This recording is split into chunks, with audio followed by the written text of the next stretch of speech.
All right, let's dive into one of the most important hours in a therapist's week, that very first cognitive behavior therapy session. Our goal here is to give you a clear, practical roadmap to take that first hour from something that feels uncertain to something that's effective, collaborative, and really sets the stage for change. We're going to break down exactly how to make it count. That first session can feel like walking a tightrope. You're trying to build rapport, get crucial information, instill some hope, and teach a whole new way of thinking, all in about 50 minutes. It's a lot. And if you go in without a solid structure, it is so easy to get lost.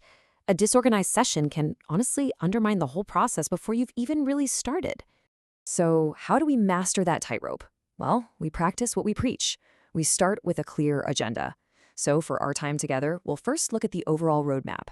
Then we'll break it down into 3 key parts: setting the foundation, introducing the model, and ending with purpose. And finally, because things rarely go exactly to plan, we'll cover some pro tips for handling those common challenges that pop up.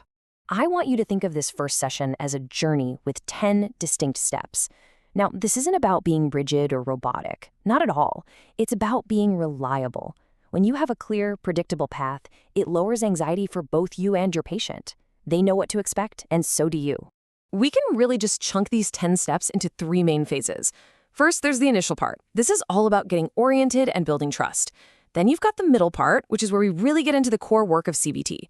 And finally, the end part is all about wrapping up, consolidating what you've learned, and planning for the week. So let's start at the beginning.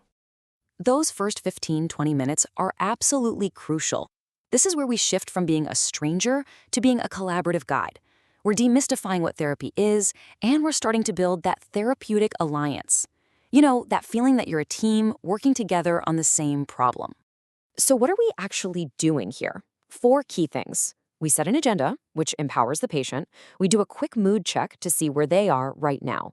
We get a brief update just to make sure there are no crises we need to address. And we talk about their diagnosis, which helps to normalize their whole experience. Now just listen to the language here. It's so important. It is collaborative, not controlling. That little phrase, "so we make sure we have time to cover what's most important to you," it just immediately frames this as a team effort. You're not just telling them the plan. You're explaining why the plan is there to help them. That is the bedrock of a good alliance. This step is so incredibly powerful.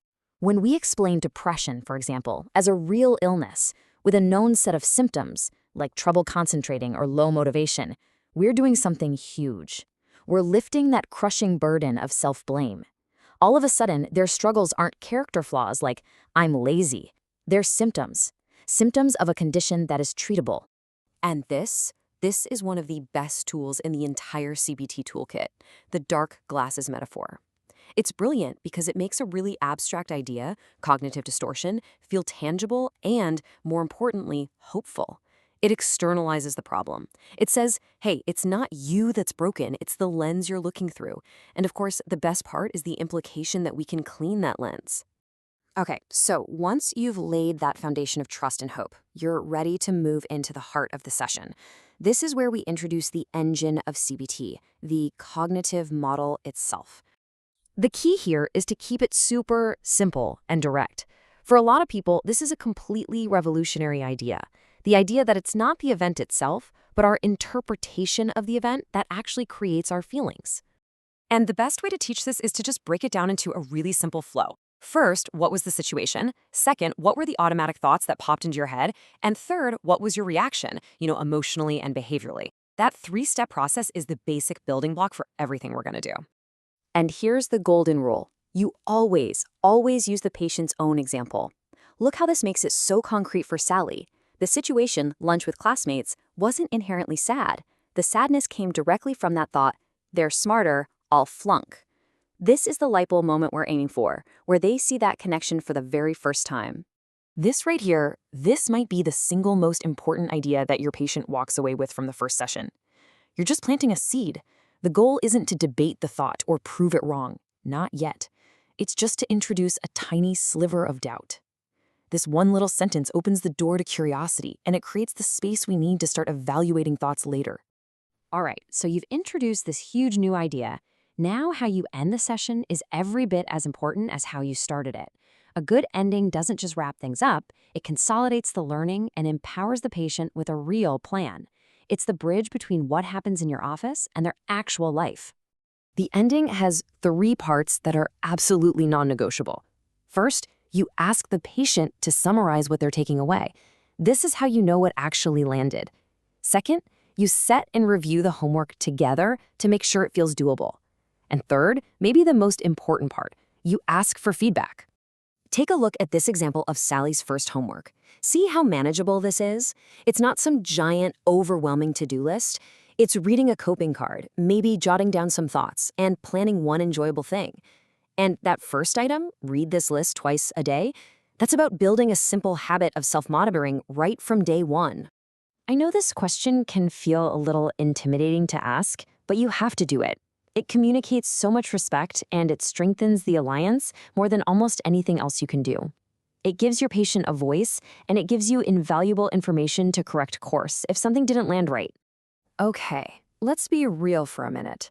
Sessions rarely go perfectly.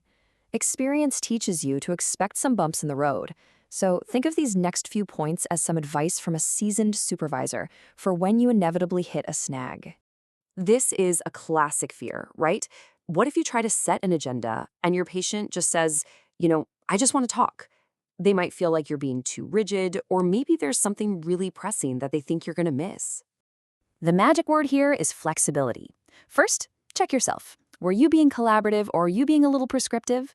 A great move is to offer a compromise. Hey, how about this? Let's spend the first half on what's really on your mind, and then we'll use the second half to try out a couple things I think might help. In that first session, the relationship is always more important than the agenda. Period. Here's another common one. You explain the whole situation, thought, reaction link, and you just get a blank stare. They can't seem to identify their thoughts, or they just don't see the connection. It happens. The most important thing here is do not force it. If you push too hard, you're just going to make them feel like they're failing at therapy. The best thing to do is back off and normalize it. Say something like, you know what, catching these thoughts is actually really tricky at first. It's no big deal at all. We can circle back to this later. Remember, the relationship is more important than getting the model right in the first hour. So at the end of the day, this structure, it isn't an end in itself. It's a tool. It's a roadmap that you and your client agree to use at the start of a really important journey. It provides safety. It provides direction. But the real question, the exciting question, is once you have that reliable map, what incredible new place are you going to help your client get to?